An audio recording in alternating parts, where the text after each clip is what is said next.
tardes, amigos, ¿cómo están? Amigos de Facebook, qué gusto saludarlos el día de hoy.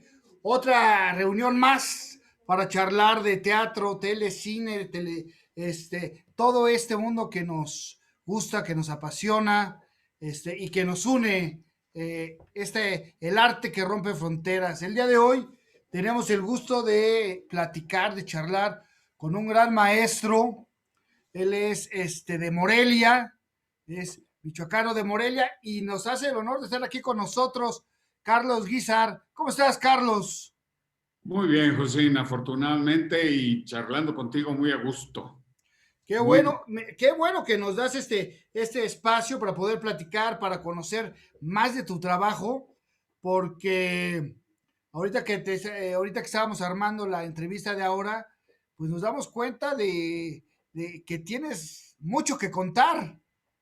Válgame un poco, sí, ya son 40 años de carrera profesional, a nivel profesional como actor y como director, y todavía un poco más como caracterizador, porque fue la manera en que yo de alguna forma me inicié en este medio. Sí, oye, pues vamos empezando platicando, que nos platiques cómo empezaste, cómo te metes a este mundo del arte, del teatro y por qué. Mira, mi madre siempre me lo preguntaba, me decía, pero ¿por qué? ¿Por qué? Y mi respuesta siempre fue, porque tú me llevaste al teatro, porque me llevaste de la mano a ver todas las obras que se presentaban en Morelia, porque pude además desde muy chico seguir la trayectoria y la carrera de mi primo hermano Manuel Guizar, que, que fue de alguna manera mi ejemplo, mi Ajá. maestro, mi guía. Y lógico es que si te nace el amor desde chiquito, pues la espina ya no la puedes sacar, ya es muy Difícil, ¿verdad? difícil. Ajá. Entonces, cuando realmente me enfrenté a problemas fue cuando lo anuncié en mi familia que quería dedicarme al teatro.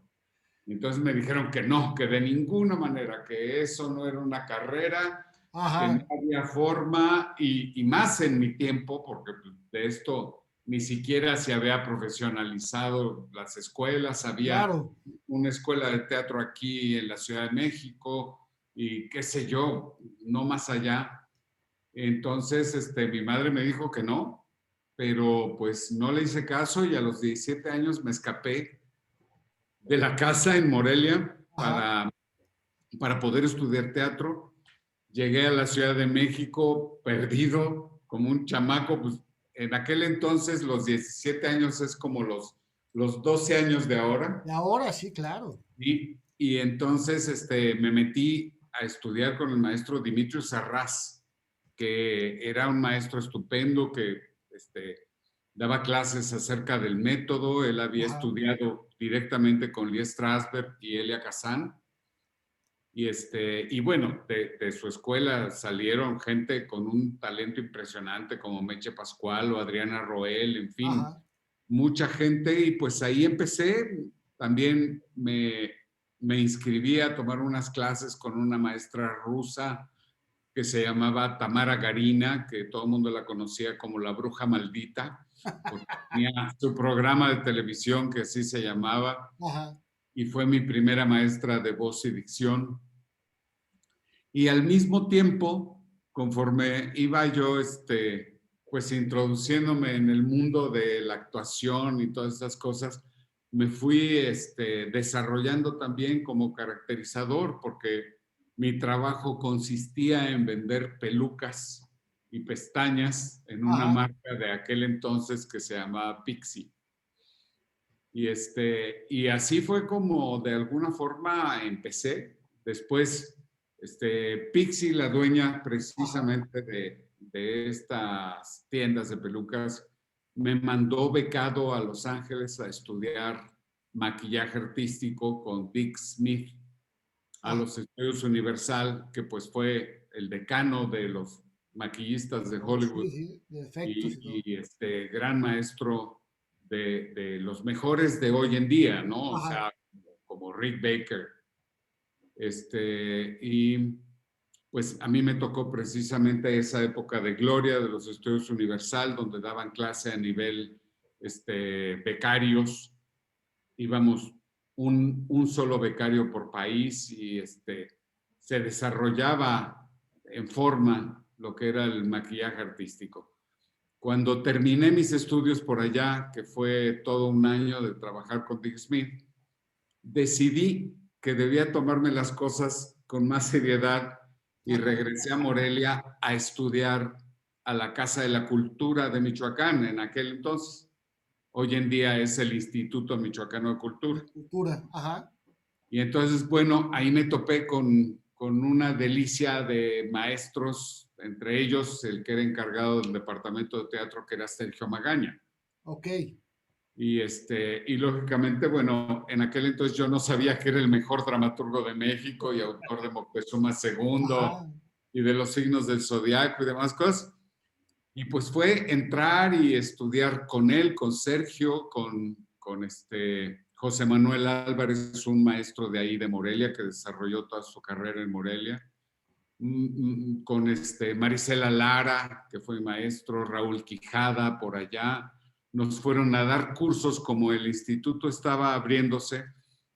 Félida Medina, el maestro Héctor Mendoza, Quijada, en fin, maestros estupendos que iban a Morelia a darnos cursos a todos los alumnos nuevos. Ajá. Y Oye, así. pero todo ese estudio es interesante, y ahorita como lo vayamos platicando, porque no te quedas nada más en la parte de la actuación, sino que estudias dirección, estudias maquillaje y estudias vestuarista, cosa que de repente este, eh, son áreas del teatro que son tan importantes y que de repente se nos olvida que existen y son básicas, ¿no?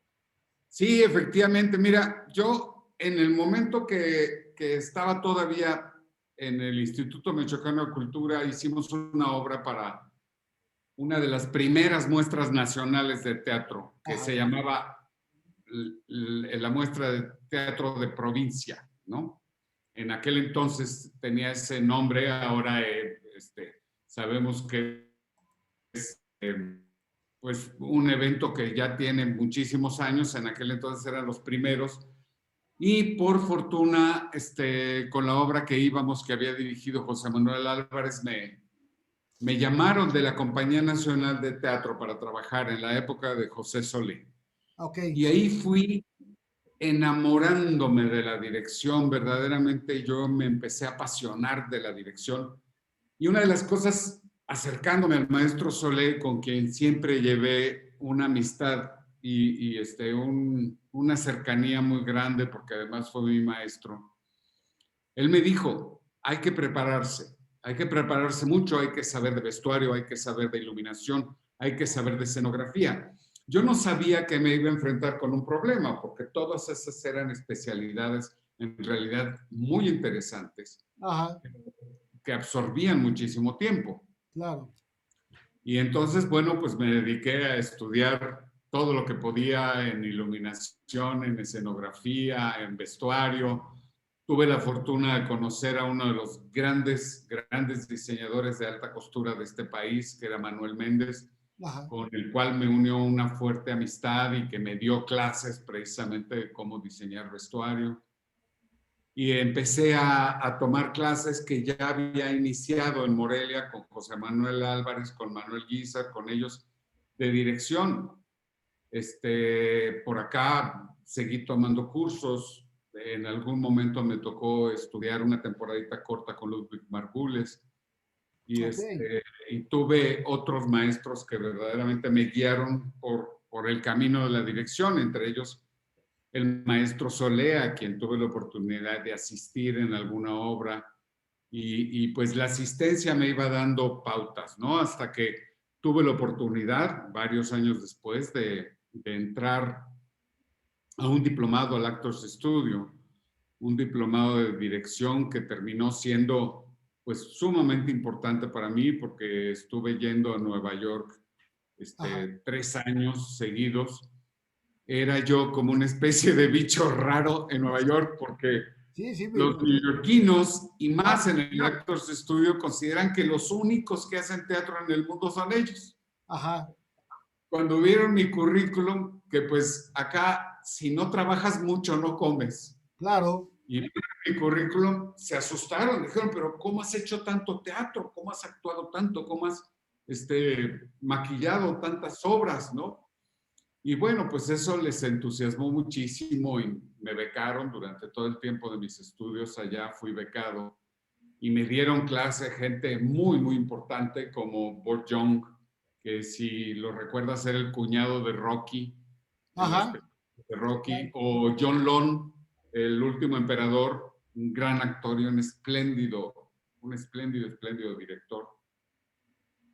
Estela Parsons era la directora artística en aquel momento del Actors Studio y también me dio clases, me dio clase Brian Dennehy y recibí una clase maestra, una masterclass con Al Pacino en donde nos enseñó toda la dirección de lo que era en aquel entonces la película de Ricardo III, que él había Ajá. dirigido. Y Oye, fue pero, maravilloso. pero te encuentras en una situación donde,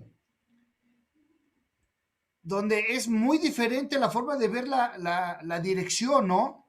Escénica, Sí, donde es cierto. el trabajo escénico, de dirección escénica, es muy diferente a cómo se hace o se hacía, se hace en México Ujú. tradicionalmente, ¿no? Sí, cierto, porque inclusive hace poco tuve la oportunidad de hacer las caracterizaciones para un director que vino de Broadway para dirigir El bien del país Ajá, con Ito y Marta, una puesta en escena preciosa, pero efectivamente con todas estas características de Broadway de los Estados Unidos que pueden llegar a ser hasta cierto punto muy estrictas, casi yo diría que una escuela anticuada, la gente de frente ocupando mucho el centro, la triangulación de dirección que pues todos los directores escénicos conocemos, ellos la tienen dirigida sobre un vértice específico central y entonces sí, la dirección es diferente. ajá, Acá yo, de la observación y del estar trabajando con los grandes directores de México, pues he aprendido a liberar mucho más esa triangulación tan sí, estricta. claro.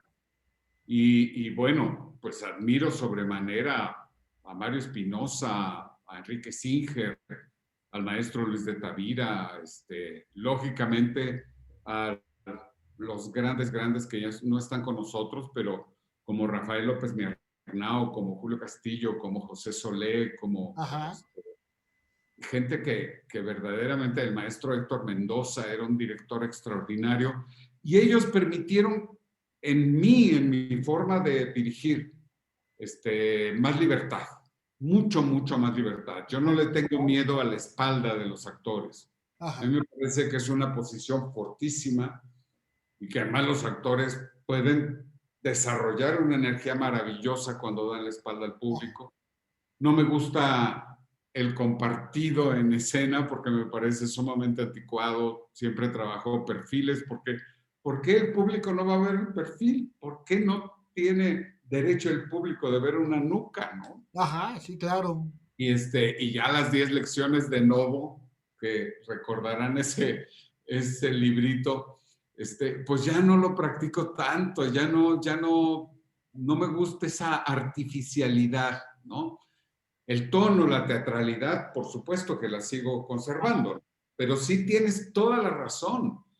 Cuando pasé por el Actors Studio me encontré con una forma de dirigir muy específico. Yo allá dirigí el prólogo de Moctezuma II, de Sergio Magaña, ajá, con actrices de varios lugares de Latinoamérica, venezolanas, puertorriqueñas, cubanas y demás cosas que me hacían el coro de brujas y con dos actores, uno mexicano y el otro neoyorquino, que hacían a Quetzalcóatl y Moctezuma, y pues todo tenía que ser de manera limpia, estricta, con un tono, y aunque lo presenté en español, bueno, mis maestros quedaron muy complacidos porque yo había respetado todo su estilo, ¿no? Y te iba a decir, cuando empezamos la charla, cuando empezaste a decir con quién habías trabajado, con José Solé y todos ellos, te iba a decir que eran maestros rígidos, o sea, rígidos en cuanto a la disciplina, mientras que en Estados Unidos, no sé si me equivoqué, son, son rígidos, pero como que hay una frialdad del director, ¿no?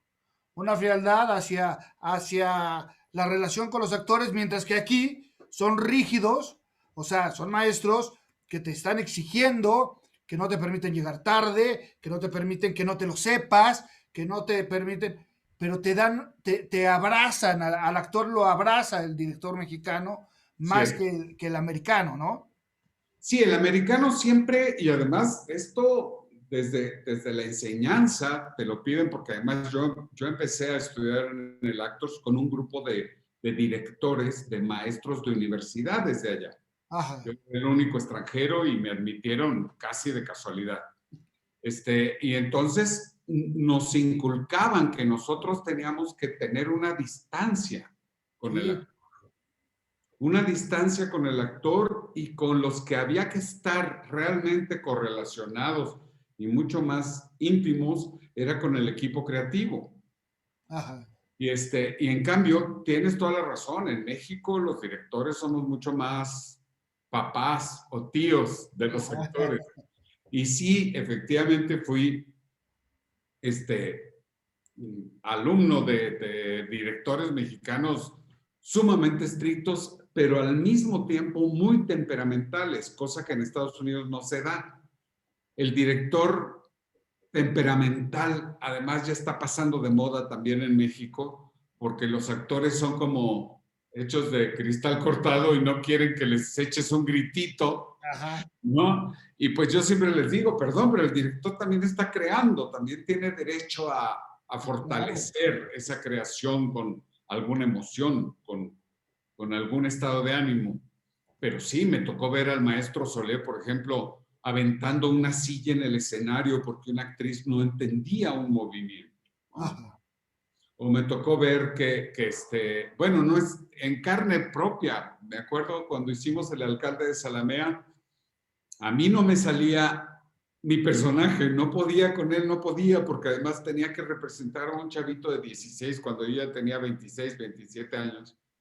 Y entonces le dijo a un compañero, Ángel Casarín, de grata memoria, le dijo, dale la cachetada, nada de teatralidades, nada de Claro. fingirlo. Y ¡zas! Me dio la cachetada y me salió el personaje. Sí, Porque había ese chance, los directores temperamentales existían. claro. Cuando me dirigió Julio Castillo en El Cocodrilo Solitario del Panteón Rococó, me dijo, a ver, tírate ahí en el suelo y quiero que hagas una posición fetal. Y yo llegaba todos los días y me ponía en la posición fetal que me había dicho. Y lo estaba haciendo por capricho, porque Ajá, creía que yo no era lo suficientemente disciplinado para él. Y lo hacía como una especie de castigo. ajá. Afortunadamente, como fui muy disciplinado hasta más de lo que él esperaba, de ahí él creó mi personaje. Y de ahí con los días me fue obsequiando oportunidades en toda la obra y al final, pues yo quedé complacidísimo y acabamos con una amistad muy fuerte con Julio en su tiempo. A mí me tocó hacer todas las caracterizaciones para De la Calle, que pues está considerada una de las grandes direcciones de Ajá. este país y de la historia del teatro. Y estuve con él en su última obra también haciendo las caracterizaciones de Dulces Compañías, Ok. con Delia, ay Dios mío, ahorita me Ahorita acuerdo. recordamos. Oye, Sí, sí eran duros los directores, pero yo creo que nuestra generación, que nos tocó trabajar con muchos de esos directores, pues tampoco somos tan delicados. O sea, como que entendíamos. No quiere decir que nos gustara, por ejemplo, algún fuerte regaño o un insulto o que te corrieran de un ensayo porque algo no hiciste bien. A lo mejor no era que nos gustara, pero entendíamos que había un fondo más, ¿no? Un trasfondo Y, en todo y- eso. Que a lo mejor hoy no se entiende, porque ahora no tienen que gritarme o no tienen que hacerme. Como que ahora me doy yo más, me doy un lujo más como actor y Ujú. antes pertenecías al director. O sea, sí entendíamos esa filosofía, ¿no? Sí, es cierto. Hoy en día los actores son los que ponen límites y te ponen una barrera. Y yo te voy a contar una cosa, ese asunto de que no nos gustara, yo cuando menos lo viví en carne propia y fue muy divertido porque yo no sé a qué grado tú hayas conocido a Juan Ibáñez o hayas oído de él, pero pues es el director de la película esta de. Ay, Dios santo, ahorita me llega que Juan Ibáñez me dirigió en un Moctezuma escrito por Homero Aridgis en los Ajá. 80. Juan Ibáñez era muy, muy duro, el director de Los Caifanes, la película. Sí, sí. Y él era muy duro, a tal grado de que yo insistía y estábamos ensayando muy fuerte, yo insistía para que me tomara en cuenta, para que me viera, hasta que un día me harté y me acerqué y le dije, Juan, ¿cómo es posible? A todo mundo le has dicho pendejo y a mí no. Ajá. Claro. Sí, ¿Qué sí, sí. pasa? Y me dice, voltea, y Juan, con su parsimonia y con el cigarro en la mano, me dice, mira, yo confío en ti, pero no seas pendejo, por favor. Y ya con eso quedé contento. Ya, Claro. ya, porque confiaba en mí, pero ya me había dicho pendejo, ¿no? Sí, ya, Entonces, ya. Ya habías entrado dentro del. y ya estaba en el club, ya de alguna Claro. manera podía decir que en aquel entonces Alonso Echanove acababa de llegar de Veracruz a Ajá. la Ciudad de México y él hacía el papel de Moctezuma y otros grandes amigos actores que estaban en aquel entonces. Y pues ya formaba parte del club, ya todos nos había dicho igual, ¿no? Ya todos estaban pendejeados Y, ya. y entonces, no es que nos gustara el insulto, pero necesitábamos sentir este calor del Ajá. temperamento del director, que sentíamos que estaba creando con nosotros, ¿no? O sea, yo siempre le digo a mis actores, sobre todo hoy en día, a ver, la visión que se tiene que apreciar al final es la visión del Del director, director, claro. no del actor. Desafortunadamente ahora las escuelas enseñan a los actores a que acerquen el personaje al actor, cuando en nuestras generaciones era al revés, el actor se tenía que acercar al personaje y crearlo a partir del autor y después del autor de la visión del director. Y de ahí ya viene un proceso creativo que les permite toda la libertad. Si tienen al autor y al director Fantástico. entendido, ya después pueden crear lo que quieran. Pero ahorita yo me encuentro de repente con actores que llegan y me dicen, no, pero es que yo no veo así al personaje. Pero mi visión, Y, entonces, a ver, y ajá, exactamente cuando tú te dirijas, pues te lo pones como quieras. claro. Pero yo veo el personaje así y así va, porque es mi dirección, porque es mi visión, ¿no? Y Y eso no está desafortunadamente, peleado con el diálogo y que el director puede trabajar junto con el actor. claro, y las propuestas no se niegan. Si el Claro. actor llega y me pone algo, encantado de la vida, siempre y cuando pues tengamos la misma visión, Sí, ¿no? claro.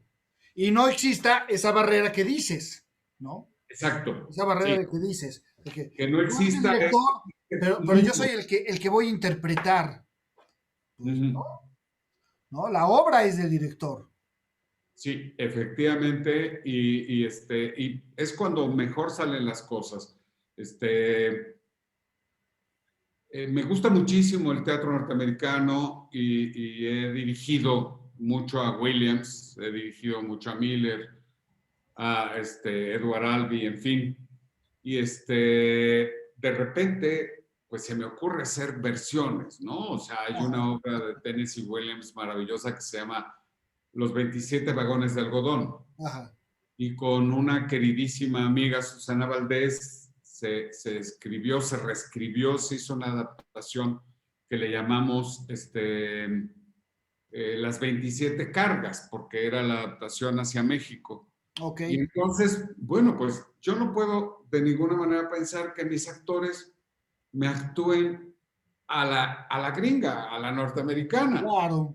porque la adaptación es hacia México y estamos en la región de la laguna y estamos en la región del algodón en México y entonces pues tienen que ser mexicanos y tienen que hablar como norteños y esa es una visión específica que lógicamente tengo yo de la puesta en escena. Ajá. Y pues si alguien quiere venir y hacer conmigo esa adaptación, pues no puede actuar como si fuera gringo, ¿no? Ajá. Pues no, que no me pongan esos Sí. muros de contención. Es que yo leí la obra y la obra dice esto. Sí, pero Sí, esto es diferente. Esto es claro. una visión diferente. Oye, Sí, hablando de esto de adaptación, ¿qué tanta libertad tiene un director para adaptar una obra? ¿O qué tanto? Porque de repente vemos, bueno, ahorita está muy choteado ya el Quijote lo hacen y lo deshacen por todos lados, ¿no?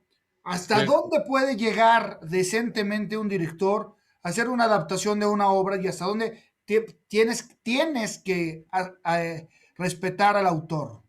¿Qué tanta libertad se debería de Mira, tener? yo creo que si la obra es nueva, si va a haber un estreno mundial de la obra, yo creo que el director tiene en primer lugar un compromiso ético, en donde la adaptación no es posible.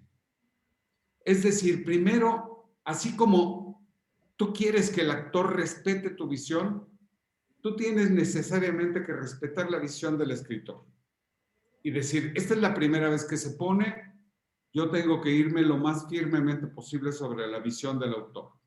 Creo que ahí es un paso que por ética se Claro, tiene que respetar. O sea, si voy a poner por primera vez un texto de Sergio Magaña, yo no puedo hacer variantes en el estreno mundial. Tengo claro. que respetar su origen, ¿no? Pero una vez que la obra está puesta, que de alguna manera ya se ha hecho pruebas y que el director tiene cierta visión, yo creo que la adaptación es perfectamente factible. A mí me tocó trabajar una obra de Víctor Hugo Rascón Banda estando como actor por 10 años. Y Ajá, sí, 10 años La mujer que cayó del cielo con Luisa Huertas. sí, claro. Y entonces la visión de Barclay Goldsmith, que fue quien nos dirigió, de Borderland Theater de Arizona, Barclay dijo, a ver, yo quiero reestructurar.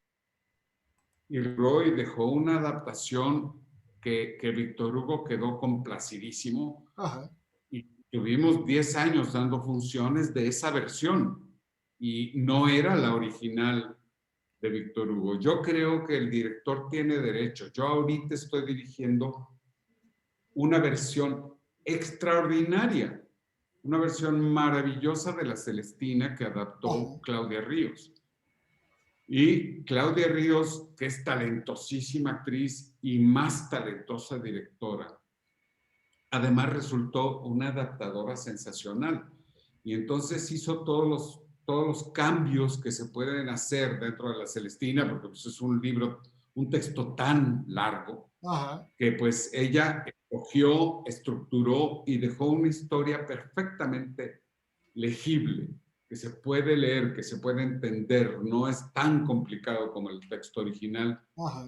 Y entonces yo sobre esa adaptación estoy trabajando y sin embargo, por cuestiones de logística y por cuestiones de donde vamos a presentar La Celestina, la tuve que recortar porque la versión de Claudia dura 2 horas y media y yo necesitaba menos de 2 horas. Entonces, yo creo que los directores tenemos de alguna manera derecho a eso, Ajá, siempre y cuando la historia se siga contando. claro. Si la historia se deja de contar, entonces la adaptación no sirve. Yo he visto adaptaciones en donde me dicen, no, es que yo lo que quería eran las emociones, nada más, que se sintiera la obra, no me importa la anécdota. Bueno, pues yo no estoy de acuerdo. Claro. Yo creo que la anécdota siempre debe existir, la línea dramática, los personajes tienen que tener su propia vida dramática. Adaptaciones mal hechas, siempre mal hechas, aquí y en China. Sí, sí, claro. Sí. Oye, y tú eres un... ¿Cómo es tu proceso para seleccionar una obra? ¿Qué es lo que necesitas tú para decir, esta obra vamos a empezar a trabajar con ella? Mira, José, y sobre todo te lo voy a decir con toda confianza, porque tú eres actor y eres director. Entonces, y también veo que eres escenógrafo, y eso me da un gusto enorme, que tienes especialidades.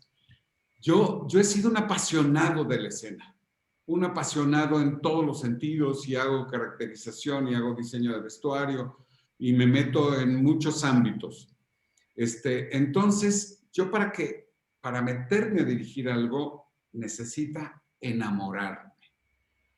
No, no es un estado de ánimo por donde estoy pasando, que hay algunos directores que Claro. sí lo hacen, que dicen, bueno, estoy pasando por desamor, voy a poner una obra sobre desamor. No, digo, he tenido ciertos accidentes vitales en ese sentido, porque, por ejemplo, en 1993 monté Corazón Marchito de María Luisa Medina, y Ajá. justamente mi madre había muerto 2 años antes de cáncer, igual que el personaje de la obra de María Luisa. Pero ese es un accidente.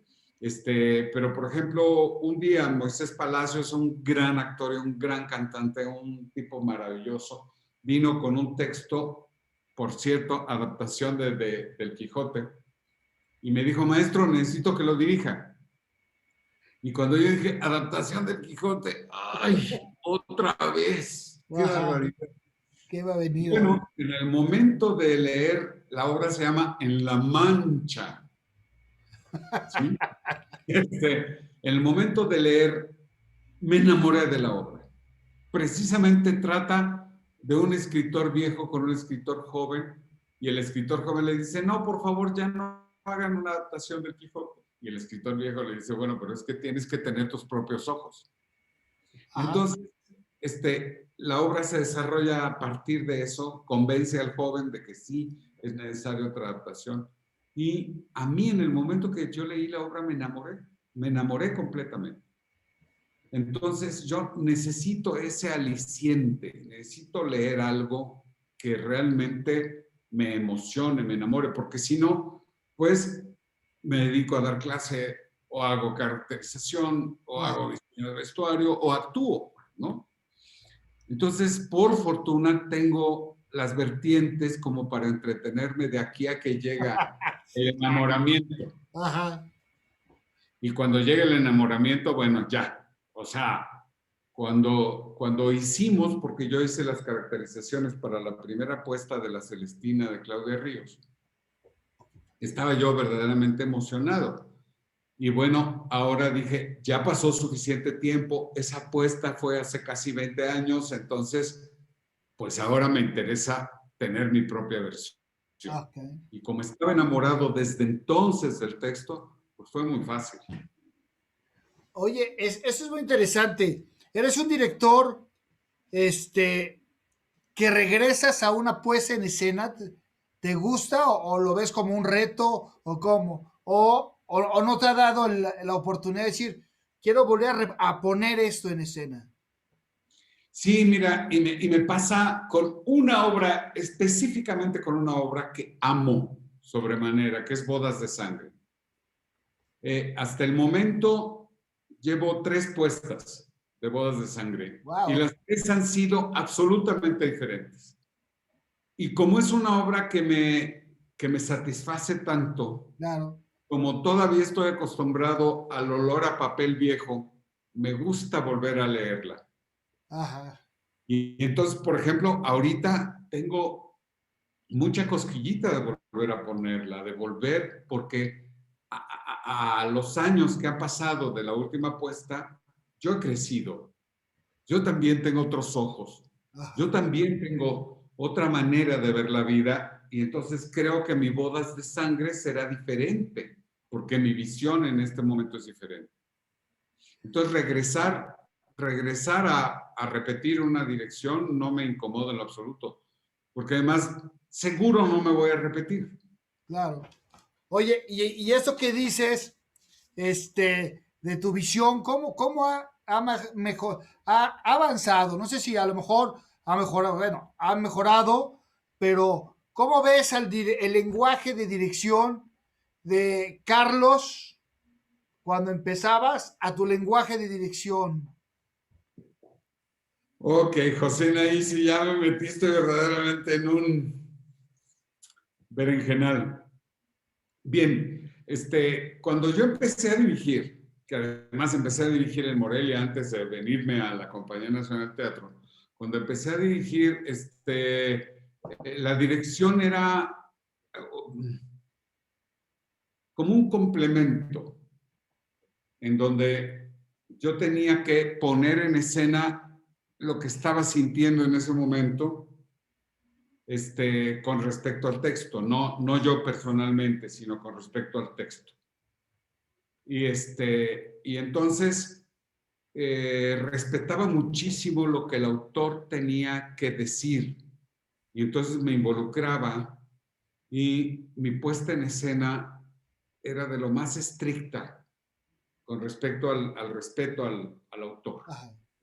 Conforme fue pasando el tiempo, vi que también mi visión podía estar instalada. Conforme fui estudiando dirección, entendí que mi visión también era importante.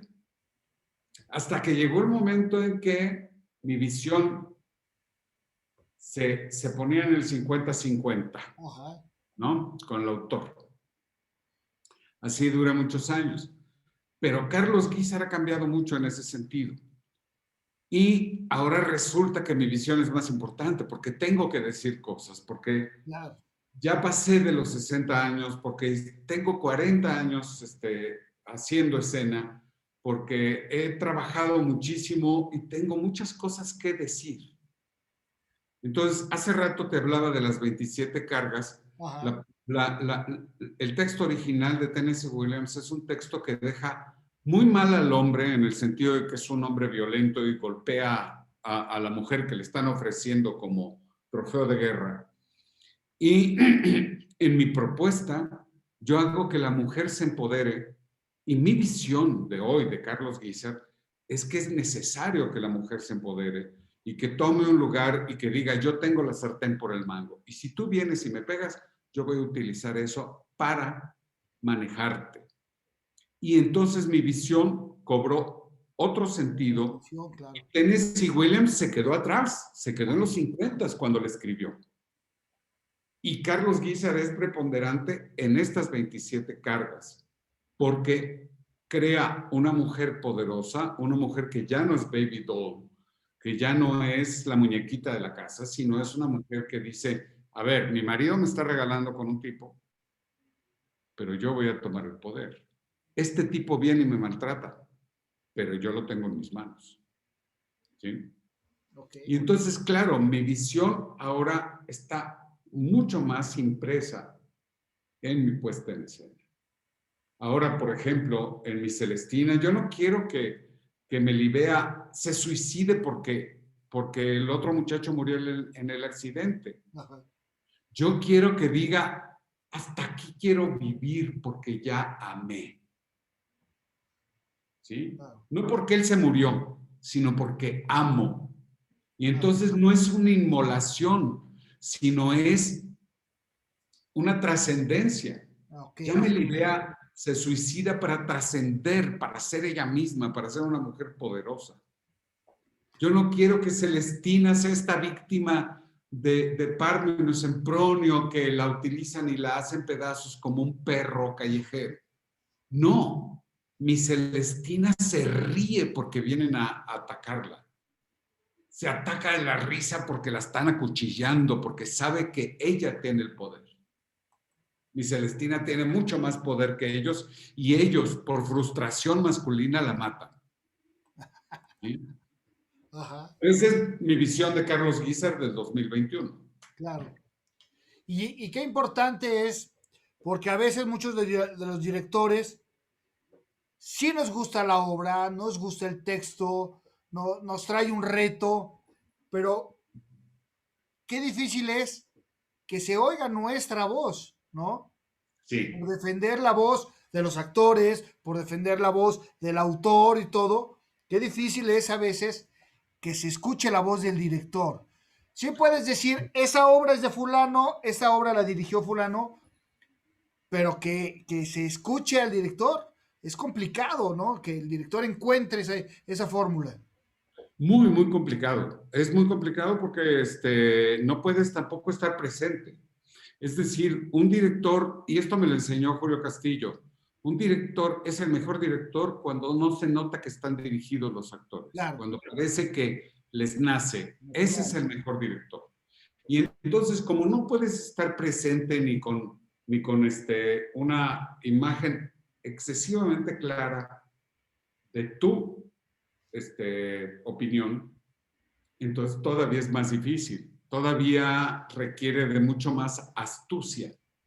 Más que inteligencia, José, creo que es un asunto de astucia. Sí, Que claro. cuando diriges, tienes que clavar por ahí ideas que tú siempre has tenido y que los que te conocen saben que son tus ideas. Ajá. Pero tienen que estar como en la caja de Pandora, escondiditos. Sí, sí, sí. Escondiditos para que apenas se perciba y que cuando la gente salga vea que no se notó la dirección, pero sí la presencia del director. Que Y eso también, es sí, muy claro, y que también es un trabajo difícil con los actores, ¿no? Porque, porque como dices, el trabajo escénico es el trabajo o sea, lo que vemos ahí debe de ser el trabajo del director a través de los actores. Sí, efectivamente. Sí, Y a mí, por ejemplo, no me gustan los grupos demasiado homogéneos. O sea, todos los actores de una sola escuela para una puesta en escena no me complace del todo. claro, Yo prefiero algo heterogéneo, algo que tengan diferentes naturalezas. procesos de aprendizaje, que Ajá. vengan de diferentes escuelas. Yo prefiero que mis repartos se conformen así. Y entonces, claro, a un actor lo puedes dirigir de manera directa y decirle, aquí necesito que llores, y si no lloras, entonces la escena no va. Pero a otro le tienes que decir, vas muy bien, vas muy bien, vas muy bien, vas muy bien, pero y entonces es otra forma de dirigirlos. Decía Al Pacino en la masterclass que nos dio que el director tiene la obligación de conocer el pensamiento del actor, de adivinar el pensamiento del actor. Adivinar el pensamiento para saber por dónde quiere irse Ajá. y tú cambiarle el rumbo del camino para donde tú quieres. Entonces, cada actor hay que dirigirlo de manera diferente. Claro. Si tienes, pues, un suplente, por ejemplo, de un personaje, el actor que hace al titular del personaje, pues tendrá una dirección específica, pero el suplente también tiene derecho a que lo dirijas de acuerdo a su escuela y de acuerdo a su estilo. Claro. Entonces, puedes tener en un mismo reparto para un mismo personaje dos actores que hayas dirigido completamente diferentes. Y entonces a cada uno hay que ponerle el sellito del director. Ajá. Y así a cada uno le vas poniendo su sello, su estrellita, que dice el estrellita en letras miniatura Carlos Guizar, ¿no? Sí, Y claro. que se sabe que de alguna manera ahí está la firma, ahí está el proceso y sale, brinca. Oye, y ¿Cuándo termina el trabajo? Esa pregunta se la hago a todos los directores para ver, conocer su visión. ¿Cuándo termina el trabajo del director? Hay Mm. directores que dicen antes de la última función, antes de la primera función, otros que sí. Cómo es tu visión? ¿Cuándo termina el trabajo del director? Mira, yo creo que si los actores son lo suficientemente respetuosos durante la temporada o a partir de la primera función para adelante, si son lo suficientemente respetuosos con la visión del director, no hay que meter la mano. Pero si los actores están deformando la puesta en escena, yo creo que sí hay que recordarles de vez en cuando. He trabajado con los mejores directores de México y he visto que algunos 2 semanas antes ya no dan indicaciones, ya están de alguna manera afinando detalles, detalles, detalles, y cuando se estrena, ya la obra es de los actores, ya es propiedad de los actores. He visto otros directores que incluso el día del estreno van y le dicen al actor, tienes que corregir esto, cámbiamelo a tal cosa, ¿no? Que para el actor pues resulta verdaderamente una carga terrible. Claro. En mi caso, yo suelto la obra cuando empezamos los generales. En el primer general doy todas las notas que haya que dar y en el siguiente ensayo general ya procuro, al menos que haya un error muy grande, procuro no dar notas. Ajá. Para ya dejarlos en libertad, para que ya los siguientes ensayos generales, porque a mí me gusta una semana entera de ensayos generales, es lo que prefiero. Cuando no se puede, pues no se puede, ni modo, pero yo prefiero que ellos crezcan en esa última semana con libre albedrío, ¿no? Y después, pues solamente que estén y respetando la dirección, ¿no? O sea, la visión. ¿Y te gusta hacer ensayos generales con público? No me gusta, no me gusta, pero creo que es una Un mal necesidad. necesario. Es un mal necesario, efectivamente. No me gusta porque en muchas ocasiones, sobre todo si lo que estás dirigiendo es comedia, el actor en los ensayos generales con público, como tiene la libertad de que sabe que es un ensayo, puede llegar a eh, como engolosinarse con Ajá. las risas o engolosinarse con las reacciones, ¿no? Digo, en una apuesta de Los Cuervos Están de Luto que hice de hace algunos años, en los ensayos generales invitamos a familiares y amigos de los actores y el día del estreno estaban esperando que el público normal se riera en los lugares que su tío o su tía se habían reído. Ah, claro.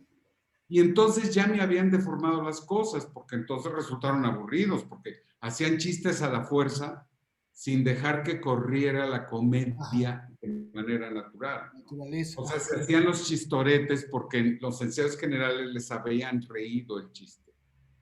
Yo creo que los ensayos generales con público es un arma de dos filos. Pueden echarte a perder los actores, pero también te pueden dar una opinión franca de cómo van las cosas, ¿no?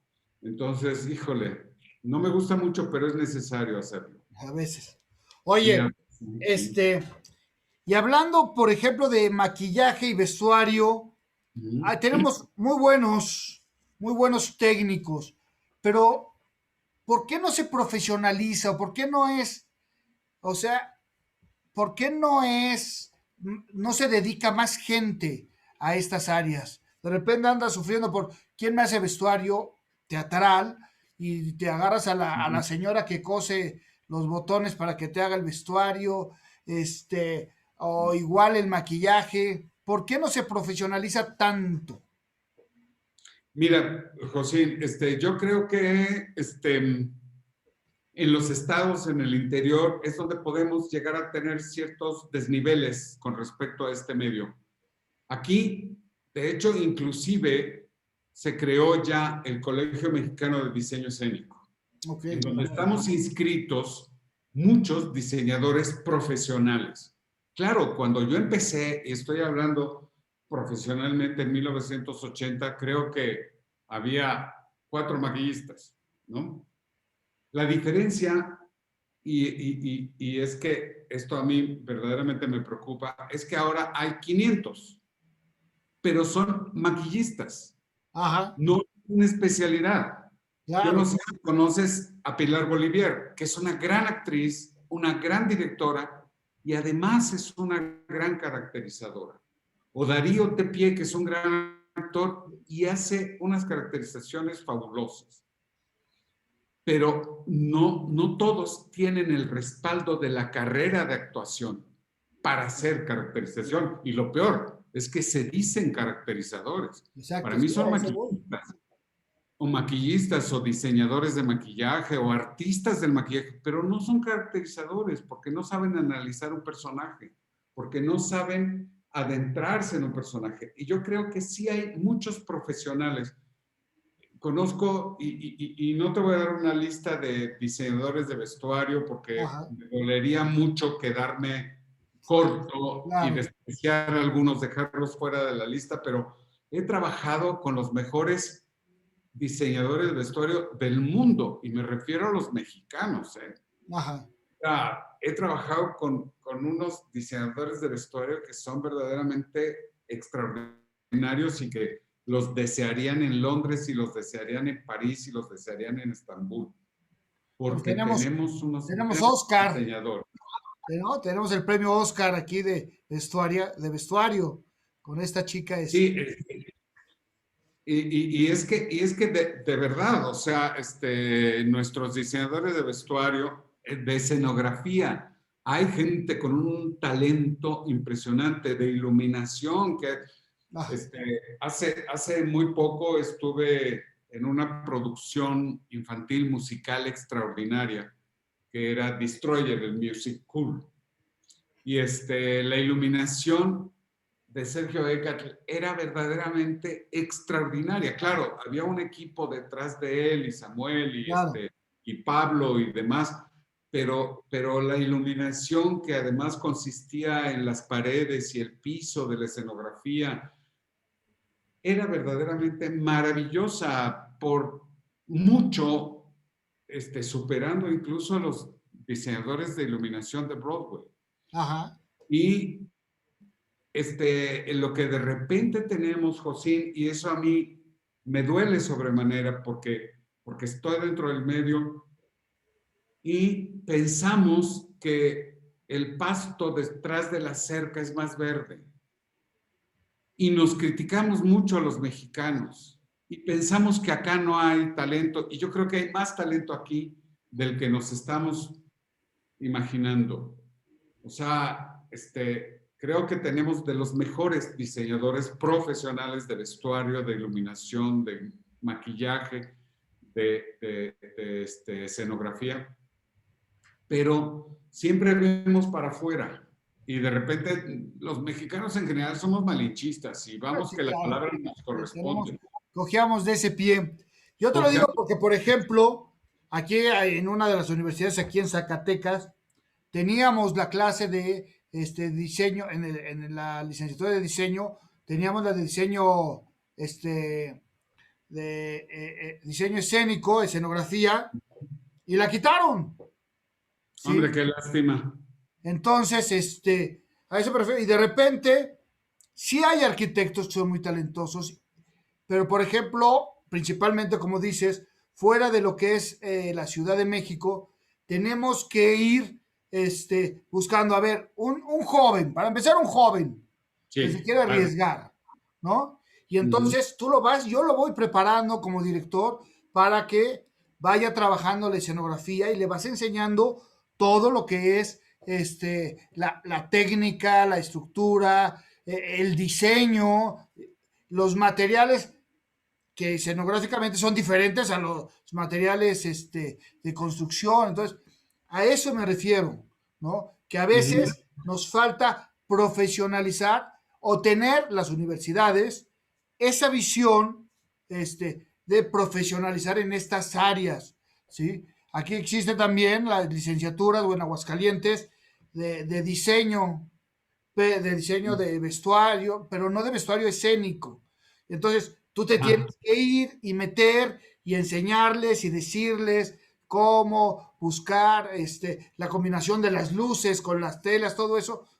Y eso es a lo que me refiero, muchas veces que sí hay y son muy talentosos, pero una falta de profesionalización que deberíamos de tener.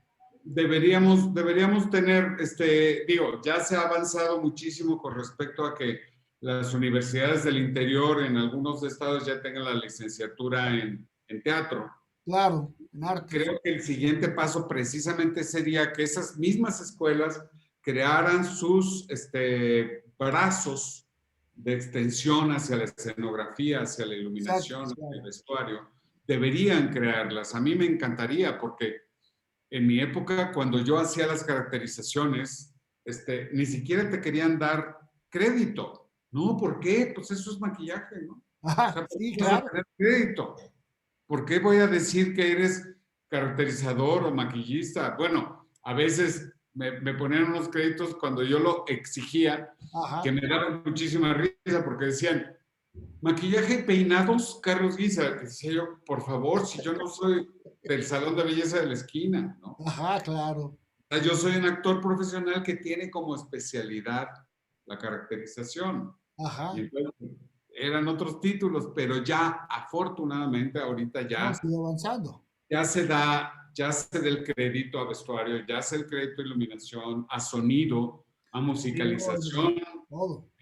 O sea, ya se brindan todos los créditos y esto necesariamente nos tiene que llevar, no sé, en Zacatecas a la universidad a que ponga la especialidad en diseño escénico o en Morelia o en León, en fin. Ajá.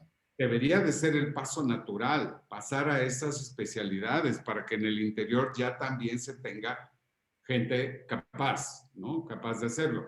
Habrá mucha gente talentosa hoy en día, seguro, Sí, seguro, claro. mucha gente talentosa, pero que como tú dices, no conoce la técnica, no conoce cómo abrir una axila para un traje de actor, ¿no? Ajá. Así de simple. Igual con una escenografía que no sabe cómo parar un practicable, ¿no? O sea, que no tiene idea de cómo poner un telón o aquellos que llegan al teatro y que te dicen, híjole, pues voy a estar aquí entre bambalinas y les dices, pero las bambalinas están ahí arriba, mijo. Sí. Puedes estar volando en el aire, esas se llaman piernas y esas bambalinas. Sí, Y sí. sí, gente que sepa lo que está haciendo. Sí. Y que muchas veces también, como dices, vamos avanzando, pero hay que reconocer el trabajo de estos técnicos, Sí. que es tan importante, Creativo. porque hasta en los unipersonales estamos llenos de gente en el teatro. Claro, claro, es importante que todo mundo entienda que el teatro es un hecho grupal Claro, y que además igual tiene valor el actor que está haciendo el monólogo como el técnico que está moviendo una cuerda para que baje una escenografía. claro. También. A mí me encanta, por ejemplo, que yo tengo grandes amigos técnicos de los teatros de México, pero grandes amigos, amigos entrañables, con quien comemos, nos tomamos la copa y demás cosas, porque para mí son iguales que un actor o un director. Son lo mismo. Son Ajá. exactamente lo mismo porque el teatro es un hecho grupal. Y todos conformamos esta familia que al final, claro, quien da la cara es el actor, pero detrás de ese actor, actriz, pues hay un grupo gigante. Ajá. Oye, Carlos, pues ya se nos fue la hora Válgame Dios, y, Josín, y es todavía muy no agradable empezábamos. hablar contigo. Qué bárbaro. Todavía no empezábamos. Sí, Ah, hombre, yo estaba calentando motores.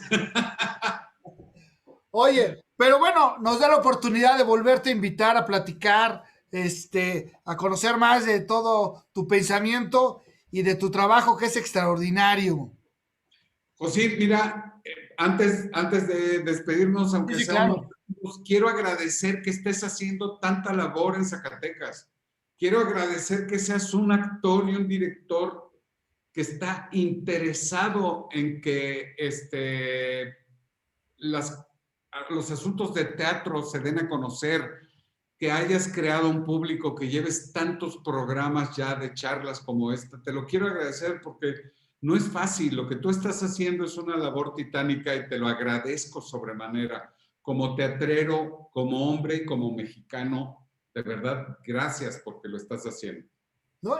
Pero no lo podríamos hacer si no hubiera gente como tú, actores, directores, payasos, cirqueros, músicos, cantantes, que queramos compartir y que la gente nos escuche, porque la gente quiere escuchar, quiere saber quién hace la tele, quién hace el teatro, pero a veces no hay cómo. Y lo mejor es hacer estos puentes que nos permiten dar a conocer a esta gente, porque tenemos todo tipo de gente, actores, actrices, técnicos, todos, y todos tienen algo que contar. Todos Sí. tenemos algo que contar y siempre será un placer escucharlos. Gracias, mi estimado Carlos.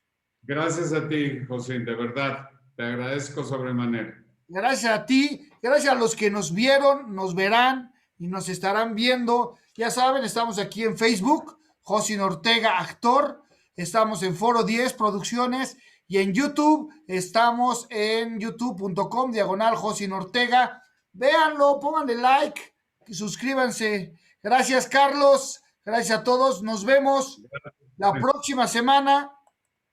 La próxima semana aquí tenemos a Marcelo Luján desde Brasil.